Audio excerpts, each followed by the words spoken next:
Hello everyone, so I am back with another video. Sorry, बीच में काफ़ी gap हो गया था। Life happens. सो आज की जो स्टोरी लेके आई हूँ वो और मज़ेदार है।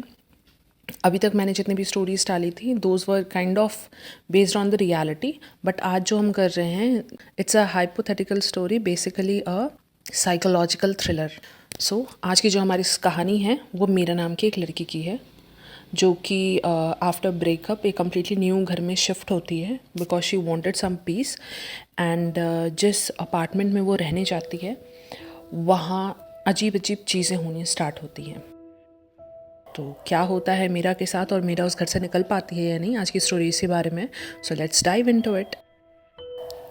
मीरा ने दरवाज़ा खोला। कमरा अंधेरा और ठंडा था।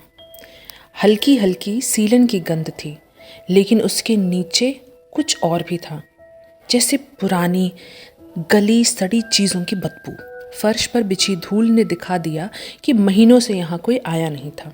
कमरा छोटा था। एक सोफे पर एक चादर पड़ी हुई थी। दरवाज़ों पर सीलन के गहरे निशान थे। किचन का नल टपक रहा था और पानी साफ नहीं था। जब उसने नज़दीक जाकर देखा तो उसे पानी में एक हल्की लाल झलक दिखी। उसने झटके से नल बंद कर दिया। रात जब मीरा बिस्तर पर गई तो उसे पहली बार महसूस हुआ कि यहाँ कुछ ठीक नहीं है। कमरा बंद था, लेकिन फिर भी उसे हवा की सरसराहट महसूस हुई, जैसे कोई मीठी फुसफुसाती आवाज़ पाइपों से होकर गुजरते हुए पूरे कमरे में फैल रही थी। उसके पूरे बॉडी पे गूज़बम्स आ गए। उसने तकिए को कसकर पकड़ लिया और खुद को समझाया कि यह सिर्फ उसका वहम है।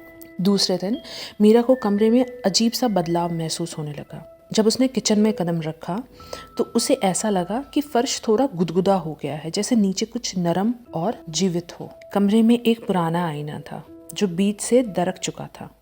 मीरा ने खुद को उसमें देखा, लेकिन फिर उसे एक अजीब बात महसूस हुई।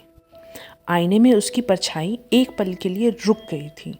मीरा ने अपनी उंगलियां हिलाई। उसका प्रतिबिंब कुछ सेकंड बाद हिला और फिर मुस्कुराया। But the catch was, Meera ने मुस्कुराया था ही नहीं। उसी समय किसी चीज़ ने फर्श पर तेजी से सरसराने की आवाज़ की।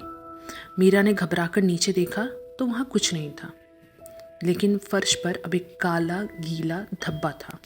उसे इस जगह से अजीब बेचैनी हो रही थी, लेकिन वह अब इसे छोड़ भी नहीं सकती थी। हर रात दरवाज़ों से गहरी धीमी सांसों की आवाज़ आती। कभी कभी उसे हल्की धड़कन भी महसूस होती थी, जैसे दीवारें जिंदा हों। फिर एक रात एक बिल्ली उसके कमरे में आई। एक बीमार सी पतली बिल्ली जो किसी तरह उसकी खिड़की से कूदकर अंदर आ गई थी। मीरा ने उसे थोड़ा दूध दिया और उसके पास बैठ गई। रात के 1 बजे मीरा की आंख खुली एक भयानक चीख से। वह बिस्तर से उठकर भागी, लेकिन जब उसने ज़मीन पर देखा तो वह बिल्ली वहाँ नहीं थी। सिर्फ एक मांसल लाल धब्बा था, जैसे फर्श ने उसे सोख लिया हो। अब वह पूरी तरह डर चुकी थी। उसने मकान मालिक को फ़ोन लगाया, लेकिन उसका नंबर बंद था। एक रात जब उसे नींद नहीं आई तो वह कमरे में टहलने लगी। उसे वेंटिलेशन के पास एक पुराना छेद दिखा। जब उसने वहाँ हाथ डाला तो उसे एक फटी पुरानी डायरी मिली। उसके पन्ने गहरे खरोंचों से भरे हुए थे। आखिरी पेज पर कांपते हुए अक्षरों में लिखा था, सोना मत, जब तुम सोती हो वह पास आ जाता है। यह हड्डियाँ सबसे ज़्यादा पसंद करता है। मीरा ने कांपते हाथों से डायरी गिरा दी। तभी उसे महसूस हुआ दीवारें अब धीरे धीरे हिल रही थीं।